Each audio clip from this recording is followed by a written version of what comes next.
आज की प्रमुख खबरों में आपका एक बार फिर स्वागत है। मैं हूं मुस्कान सिंह, आप देख रहे हैं न्याय चक्र एनसीटीवी। मैं समय हूं। भाजपा में इस्तीफे नहीं होते तो क्या सिर्फ कांड होते हैं? सब कुछ हुआ मगर ब्रजभूषण शरण सिंह का इस्तीफा नहीं हुआ। अगर अपनी जुबान खोल दूं तो भाजपा में सुनामी आ जाएगी। ब्रजभूषण सिंह सांसद कुश्ती के मुकाबलों में देश और दुनिया में अपने खेल कौशल की धाक बनाने वाले, कई विश्व पदक लाने वाले भारत के महिला पुरुष पहलवान 3 दिन तक दिल्ली में जंतर मंतर पर बैठे रहे। इस धरने के जरिए नामवर महिला पहलवानों ने कुश्ती फेडरेशन के बुढ़ाए अध्यक्ष ब्रजभूषण शरण सिंह की कुंठित वासना और यौन उत्पीड़न की घटनाओं को उजागर किया। पूरा देश शर्मसार भी हुआ, क्षुब्ध और आक्रोशित भी हुआ।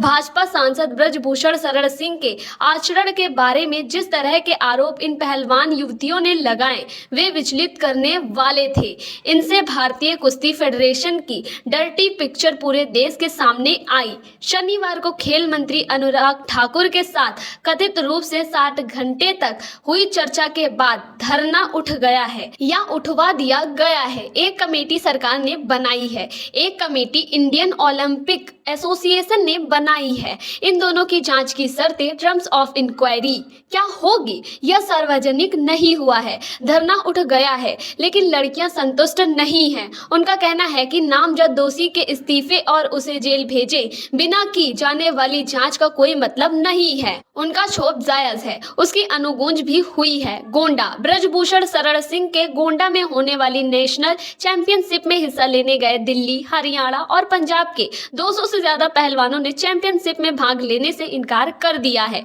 बिना खेले लौट आए हैं। वहीं यौन शोषण के गंभीर आरोपों से घिरे ब्रजभूषण शरण सिंह ने भाजपा स्टाइल में इस्तीफा देने से न केवल मना कर दिया है बल्कि धमकाते हुए यहां तक कि यह कहा है कि मैं मुंह खोल दूंगा तो सुनामी आ जाएगी। अब उनकी यह चेतावनी इसी तरह की लीलाओं में लिप्त अपने नेताओं के लिए है या महिला खिलाड़ियों के लिए, यह अभी साफ नहीं हुआ है। बहरहाल इसमें भी उन्होंने ध्रुवीकरण का पासा फेंक दिया है। इस बार जाति उनके ध्रुवीकरण का जरिया है। उनका आरोप है कि जो आरोप लगा रहे हैं वे ज्यादातर पहलवान एक ही कम्युनिटी चार्ट से हैं।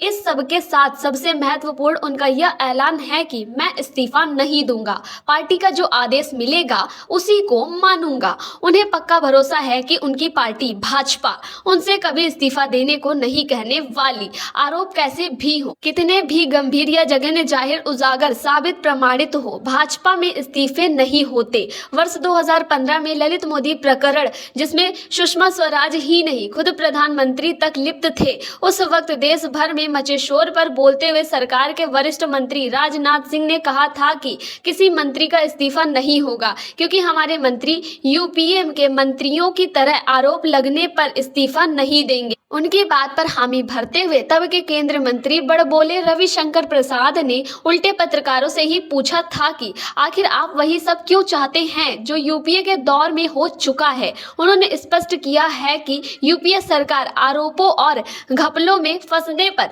मंत्रियों से इस्तीफा लेती थी, नरेंद्र मोदी की सरकार नहीं लेगी। राजनीति, शुचिता और पारदर्शिता के मामले में यह मोदी की भाजपा का मौलिक योगदान है। संसदीय लोकतंत्र में आरोप लगने पर जब तक कोई निष्पक्ष जांच के बाद दोष मुक्त साबित नहीं हो जाता तब तक इस्तीफा देकर इंतजार करने की मान्य परंपरा है। यह परंपरा भी कोई आधुनिक परंपरा नहीं है। 2064 वर्ष पूर्व पहले जूलियस सीजर रोमन सम्राट थे, यह तब से चली आ रही है। उनके जमाने की पुरानी रोमन कहावत है कि सीजर की पत्नी को संदेहों से परे होना ही चाहिए। मतलब यह कि जो सत्ता और सार्वजनिक जीवन में है उन्हें हर तरह से कदाचार और अपराधों, बेईमानियों और हल्केपन से दूर रहना चाहिए। जाहिर सी बात है, शासक सार्वजनिक जीवन के नायक होते हैं, उन्हें ऐसा होना ही नहीं चाहिए, दिखना भी चाहिए। उनका आचरण जनता में विश्वास पैदा करने वाला होना ही चाहिए। मगर मोदी की भाजपा घोषित रूप से इस पर अमल करने से इनकार करने वाली भारत की ही नहीं विश्व की भी अकेली पार्टी है। यहाँ मोदी की भाजपा इसलिए कहा गया क्योंकि मोदी से पहले की भाजपा संसदीय लोकतंत्र की इस मान्य परंपरा के इतने खिलाफ नहीं थी। भाजपा में 2014 में आधुनिक ब्रूटस के रंगमंच पर पदार्पण के पहले इसके जो जूलियस सीजर हुआ करते थे, उन लाल कृष्ण आडवाणी ने हवाला डायरियों में घूस लेने के मामले में अपना नाम आने के बाद 1996 में लोकसभा से इस्तीफा दे दिया था। ललित मोदी घोटाले और सुषमा स्वराज तथा वसुंधरा राजे की उसमें लिप्तता के वक्त आनंद बाजार पत्रिका को अपने इस इस्तीफे की याद दिलाते हुए आडवाणी ने कहा था कि एक नेता के लिए जनता का भरोसा बनाए रखना सबसे बड़ी जिम्मेदारी है। नैतिकता जो मांग करती है वह राजधर्म है और सार्वजनिक जीवन में सत्य निष्ठा कायम रखने की जरूरत है। आडवाणी को ताक पर रखने के साथ ही मोदी की भाजपा ने शर्म हया, जनता के प्रति उत्तरदायित्व और संवैधानिक मान मर्यादाओं सब कुछ ताक पर रख दिया है। अब भाजपा में इस्तीफे नहीं होते, सिर्फ कांड होते हैं। पिछले 8 वर्षों में केंद्र से लेकर प्रदेशों तक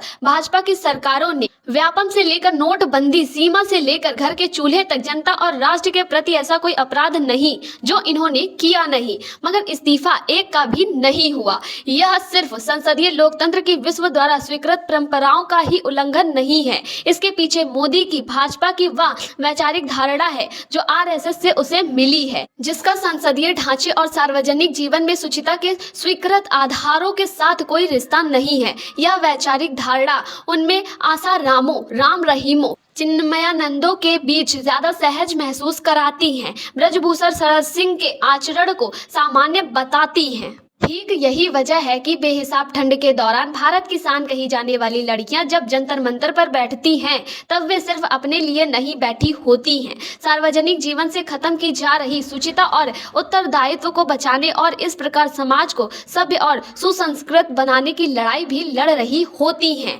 इस खबर की पुष्टि की है श्री श्याम कुमार वर्मा जी ने। तो वीडियो आपको कैसी लगी, अपने सुझाव हमें कमेंट बॉक्स में देना ना भूलें। तब तक के लिए देखते रहें हमारा न्याय चक्र NCTV। धन्यवाद।